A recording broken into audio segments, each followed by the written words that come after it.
ओम शांति। हम मनन कर रहे हैं दादियों के अमृत वचनों का, जिनमें दादियों ने हम भाई बहनों के लिए विघ्न व परिस्थितियों पर विजय प्राप्त करने के लिए अनेक सहज युक्तियां बताई हैं।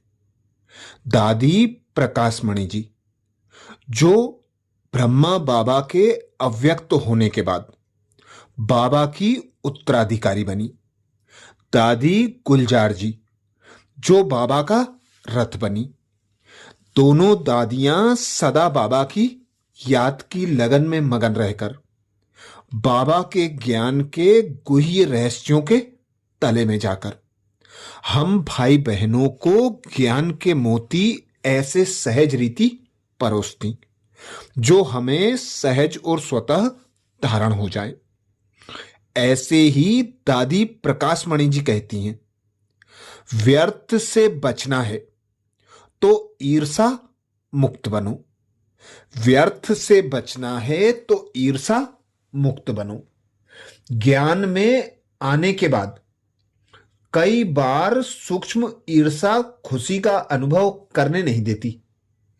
ईर्षावश कोई कुछ कहता है तो मन खराब होता है। फालतू बातें पैदा करने से उसके ऊपर असर पड़ता है। रामायण सारा ईर्षा पर है। मंथरा ने धूतीपना किया। ईर्षा की भावना से एक को आगे बढ़ाते, दूसरे को पीछे करते। मां बच्चे की लड़ाई, सास बहू की लड़ाई की जड़ है ईर्षा। अज्ञान में भी ईर्षा तो ज्ञान में भी ईर्षा।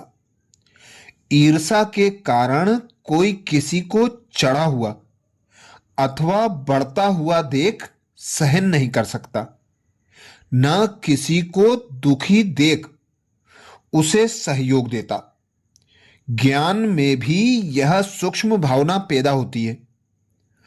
इसको इंचार्ज बनाया, इनको क्यों नहीं? इसकी खातिरी होती है, इसकी क्यों नहीं? यह बड़ा क्यों? यह सहन न होने के कारण एक दो के प्रति ईर्षा पैदा होती है। एक दूसरे के प्रति ईर्षा पैदा होने का कारण अनुमान है। अनुमान के आधार पर हम किसी का दिल खराब करते हैं। इस अनुमान की बीमारी की कोई दवा नहीं है।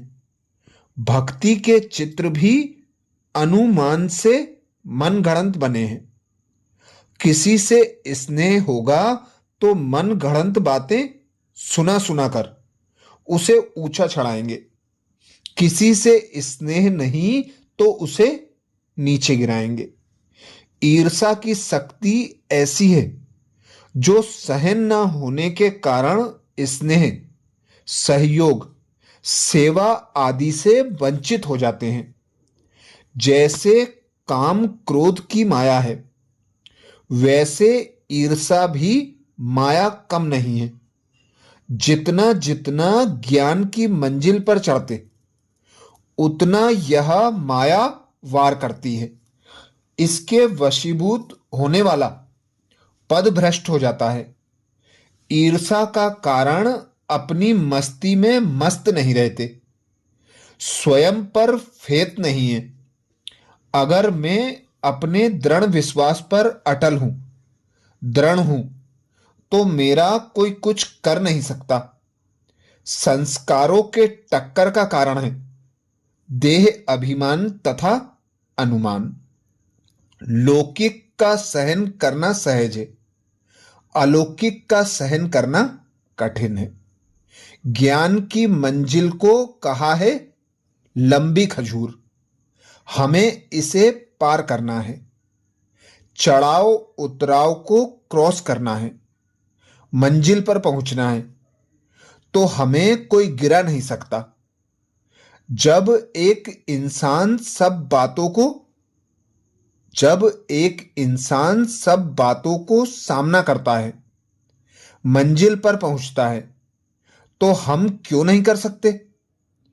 कोई हिलाता है तो तुम हिल जाते हो, अगर तुम अचल रहो तो वो फीका हो, थक कर हार कर बैठ जाएगा। इसमें चाहिए अपनी अडोलता, साथ साथ स्वयं का चेकिंग मास्टर स्वयं बनो। चेकिंग मास्टर ना होने के कारण जिस प्यारी स्थिति के लिए बाबा कहता है अव्यक्त स्थिति में रहो, अपनी मस्ती में मस्त रहो, वह नहीं रहती। मस्त स्थिति ना होने के कारण अगर कोई कुछ कहता है तो व्यर्थ संकल्प चलते हैं, नाराजगी आती है। कई बार मैं सोचती हूं खुदा मेरा बाबा है, मैं भी अपनी खुदा हूं। हमें खुदा के समान अपनी स्थिति बनानी ही है। इसके लिए मेरे सामने सदा यही लक्ष्य रहता कि हमें संपूर्णता के समीप जाना है। बाबा कहते हैं तुम्हें कर्मातीत होना है। आखिर कब? कर्म भोग तो अंत तक चलेगा, तो मुझे अपने को कर्मातीत बनाने के लिए क्या करना है, यह क्यों नहीं सोचते? मैं कर्मातीत के नजदीक हूं। जब कर्म बंधन टूटना होगा तो टूटा और पंछी उड़ा। बाबा कहे बच्चे तुम अपने को कर्मातीत स्थिति के समीप समझो। सेवा के पार्ट के निमित्त थोड़े समय के लिए यहां पार्ट बजाना है। इन पुराने संस्कारों में क्या रखा है? इस पुरानी दुनिया में है क्या? बस मेरा बाबा और मैं।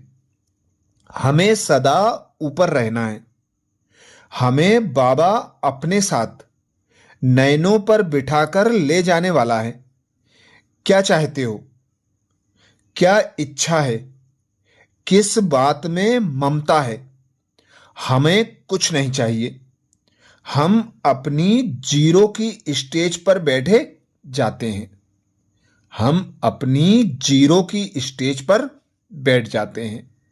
मैं क्यों कहूं कि मेरे में सहन करने की शक्ति नहीं है? मैं कमजोर हूं। मेरी शक्ति का तो गायन है। जब मेरे नाम का गायन है तो मेरे में सहन की शक्ति क्यों नहीं? तो सहनशीलता की देवी देवता बन जाओ। ये विशेष अनमोल शिक्षाएं दादी प्रकाशमणि जी ने 1999 में हम बच्चों को दी थी, जिसमें दादी ने अटेंशन खिंचवाया। व्यर्थ से बचना है तो ईर्षा मुक्त बनो। ऐसे ही दादी गुलजार जी कहती हैं बाबा को दिल में बिठाना है तो उसे बहुत स्वच्छ रखो। मन में कोई भी व्यर्थ व साधारण बातें ना हो। बाबा को दिल में बिठाना है तो उसे बहुत स्वच्छ रखो। मन में कोई भी व्यर्थ व साधारण बातें ना हो। बाबा मुरली शुरू करते ही पहला शब्द कौन सा बोलते हैं? ओम शांति। हमारा आदि मंत्र भी है ओम शांति। यह ओम शांति का महामंत्र सभी समस्याओं का समाधान है, लेकिन हम उस अर्थ स्वरूप में स्थित नहीं होते हैं। यह ओम शांति का महामंत्र सभी समस्याओं का समाधान है, लेकिन हम उस अर्थ स्वरूप में स्थित नहीं होते हैं। इसलिए हमारी अशांति अभी तक जाती नहीं है। जैसे बल्ब का स्विच ऑन करते हैं तो अंधकार चला जाता है, ऐसे ही अगर हम ओम शांति शब्द के अर्थ में उस स्वरूप में स्थित हो जाएं, तो जो भी समस्या है वह सहज समाप्त हो जाएगी। क्योंकि आज की मूल समस्या है देहभान। देहभान ही भिन्न भिन्न रूपों में समस्याओं को उत्पन्न करता है।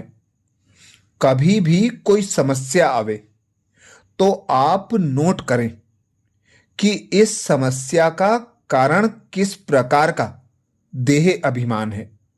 देह की वृत्ति देहभान के संस्कार हैं, तो कर्मेंद्रियां उसी प्रकार के कर्म की तरफ आकर्षित होगी। अभी उस देहभान को हमें मिटाना है, तो क्या करें? सभी की चाहना है, उमंग है।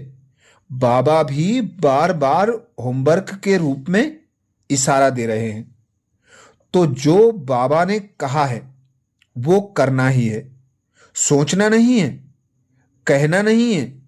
संगठन में हाथ तो सब उठा देते हैं, पर मन का हाथ नहीं उठाते हैं।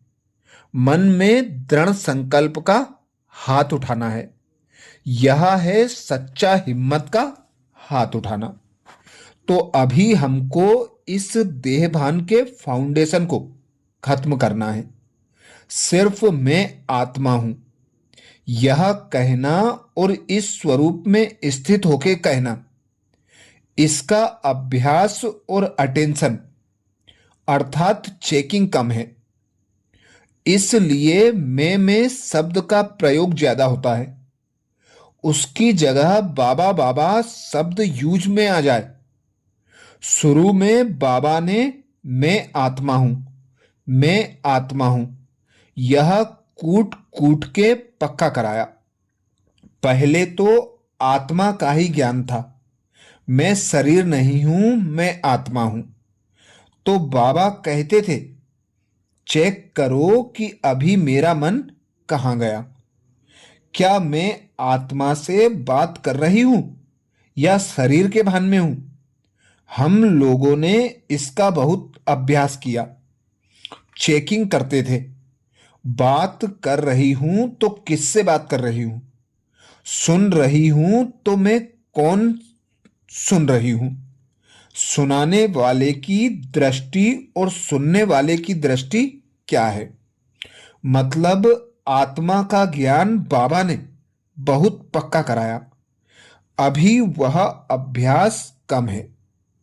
काम काज में ज्यादा रहते हैं और अभ्यास कम है। काम काज करते भी हम आत्मा का पाठ पक्का कर सकते हैं, क्योंकि बाबा ने हमको कहा है कि तुम कर्म योगी हो। कर्म करता नहीं, कर्म योगी। कर्म और योग दोनों का बैलेंस चाहिए। जो काम कर रहे हैं उसी के संकल्प ज्यादा चलते रहते तो कर्म योगी नहीं बन सकते। जैसे बाबा करण करावनहार है, वैसे यह शरीर भी करणहार है और आत्मा करावनहार है। तो करावनहार माना मालिक। हम कर्म योगी हैं, तो कर्म करते हुए बार बार यह अभ्यास करें और चेक करते रहें, मैं आत्मा मालिक करावनहार बन कर्म करा रही हूं। अगर मालिक होशियार नहीं है, अटेंशन थोड़ा ढीला है, इसलिए चेक करेंगे तो अभ्यास की तरफ ध्यान जाएगा। अगर हमारा मन किसी भी प्रकार से देह भान के वैरायटी रूपों में प्रभावित है, तो 1 सेकेंड में बिंदी नहीं लगा सकेंगे, क्योंकि उसके लिए कंट्रोलिंग और रूलिंग पावर चाहिए। संस्कार के वश हुए तो मन कंट्रोल में नहीं है ना। वृत्ति कहां चली जाती है? मन पर कंट्रोल नहीं है। तो बार बार चेक करें कि सारे दिन में स्वराज्य अधिकारी रहे। कर्मेंद्रियों के अधिकारी बनना है। तो जो बात हुई, अगर उसका ही संकल्प चलता रहता है तो यह साधारणता है। हम विश्व से न्यारे हैं, स्वराज्य अधिकारी हैं, तो उस अधिकार के रूप से मन को चलाएं, क्योंकि मन ही धोखा देता है। वृत्ति जाती है या कर्म संबंध में फंसते हैं जो भी हम कर्मेंद्रियों के राजा हैं, तो मन के ऊपर भी हमारा राज्य होना चाहिए। मन मेरा मुख्यमंत्री है, मालिक नहीं है। हम आत्मा मालिक हैं। तो मंत्री के ऊपर आर्डर होना चाहिए। मन में कोई ऐसी बातें होती हैं, उसे मन से निकालना नहीं है। तो वही बातें बार बार होने से वो व्यर्थ का रूप बन जाता है। बाबा कंबाइंड है। यही माया डाकू भुला करके अकेला कर देती है। फिर अंदर ही अंदर मन में बाबा को उलाहना देते रहेंगे। बाबा कहते, बच्चे कंबाइंड होकर रहो। फिर अधिकारी होकर कहो कि बाबा आपको मदद करना है, तो बाबा मदद जरूर करेंगे। यदि बाबा टाइम पर हाजिर नहीं होता, तो जरूर इसका कारण है कि हम श्रीमत पर सदा जी हाजिर नहीं होते। अभी प्रैक्टिस करो, बाबा और मैं, और कोई संकल्प ना चले। जैसे यहां भी मन में और कोई भी कारोबार आदि के संकल्प नहीं है, तो ट्रायल करो कि मैं फरिश्ता रूप आत्मा हो सकती हूं। यहां चांस अच्छा है, क्योंकि वायुमंडल अच्छा है। कोई संस्कार नहीं, कोई विघ्न नहीं है। इसलिए इसका अभ्यास और अनुभव बहुत अच्छा, जल्दी और ज्यादा से ज्यादा कर सकते हैं।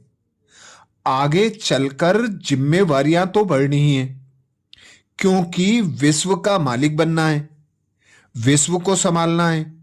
तो बातें तो आएंगी, लेकिन अभ्यास होगा तो आपको मदद बहुत मिलेगी। और बाबा ने कहा हुआ है कि कोई भी बात हो, उसी टाइम मेरे को दे दो। ऐसी कोई बात आ गई तो उसी समय मेरा बाबा कह दो, तो मैं हाजिर हो जाऊंगा। आपको जो नहीं सहन हो सकता, नहीं संभाल सकते, तो मेरे को दे दो, तो हल्के हो जाएंगे। जो चीज किसी को दी जाती है, तो वो अपनी नहीं होती है, दूसरे की हो गई। अगर हम उसको यूज करना चाहते हैं, तो अमानत में खयानत हो जाती है।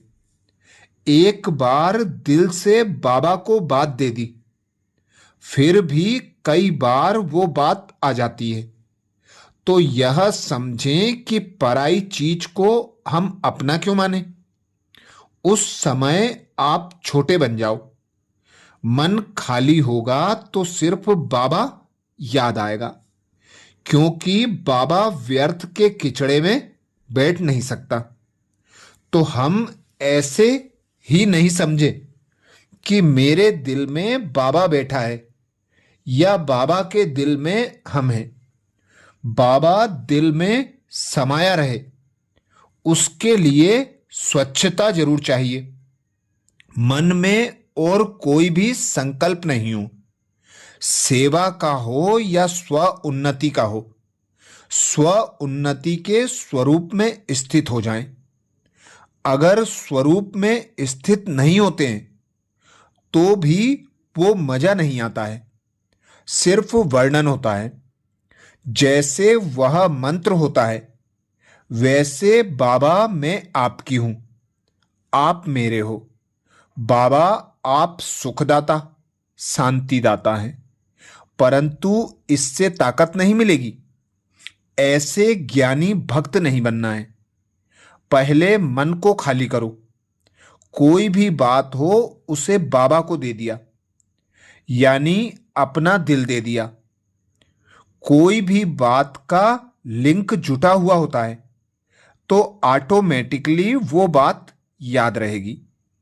तो बीच बीच में 12-13 बारी समय निकाल बाबा का होमवर्क करने के आदती बन जाएं। बाबा को यूज करो। स्वराज्य अधिकारी की पॉइंट स्वरूप को समय पर यूज करो। मुरली में पॉइंट सुनते समय तो बहुत अच्छा लगता है, लेकिन पॉइंट बनने में दिक्कत होती है। अष्ट शक्तियों का तो सब वर्णन करते, लेकिन समय पर काम में आती है काम में। हम मन जीत बने हैं, मन पर पूरा अधिकार है, तब शक्तियां आर्डर मानेंगी। मूल बात है हम स्वराज्य अधिकारी के स्मृति स्वरूप में रहते हैं। बिंदु लगाते क्वेश्चन मार्क या आश्चर्य की मात्रा तो नहीं लग रही है। दादी कहती बिंदु लगाते क्वेश्चन मार्क या आश्चर्य की मात्रा तो नहीं लग रही है। तो यह हमारा पुरुषार्थ होना चाहिए। प्रकृति के बीच मैं आत्मा तख्त पर बैठी हूं। तख्त पर बैठने वाले का आर्डर मानना चाहिए ना। राजा हो और उसका माने कोई नहीं, तो कौन मानेगा राजा है। तो केवल सुबह शाम नहीं, पर बीच बीच में जब बहुत बिजी हो उस समय चेकिंग करते रहो। उस समय हम अपनी कंट्रोलिंग पावर को देखें और बातों में अटेंशन देने के बजाय इसमें समय सफल करें तो बहुत अच्छा है। अगर हम मजबूत हैं तो हमें कोई हिला नहीं सकता। अचल अडोल, अभ्यास और चेकिंग, यह दो शब्द जरूर याद रहे। अपने को आर्डर पर चलाने की आदत होगी तो ऑटोमेटिकली आदत पड़ेगी। हम अपने आर्डर में नहीं चला सकते हैं तो मेरे साथी कैसे आर्डर में चलेंगे। इसलिए हमको यह बहुत अटेंशन देना पड़ेगा। और सिर्फ चेकिंग से काम नहीं चलेगा, चेकिंग के साथ साथ चेंज भी होना चाहिए, नहीं तो दिल शिकस्त होंगे। बहुत बिजी थे, बहुत झगड़े हो गए, बहुत सेवा थी ना, इस तरह से अलबेलापन आ जाने से चेकिंग करना रह जाता है। लेकिन अभी तो झगड़े भी होंगे, सेवा भी होगी। यह होना ही है। अगर मैं सावधान रहूंगी, मन को साफ रखूंगी, तो खुश रहेंगे। तो समस्या कभी नहीं कहो, पेपर भल कहो। बाबा से बड़ी बात कोई होती नहीं है।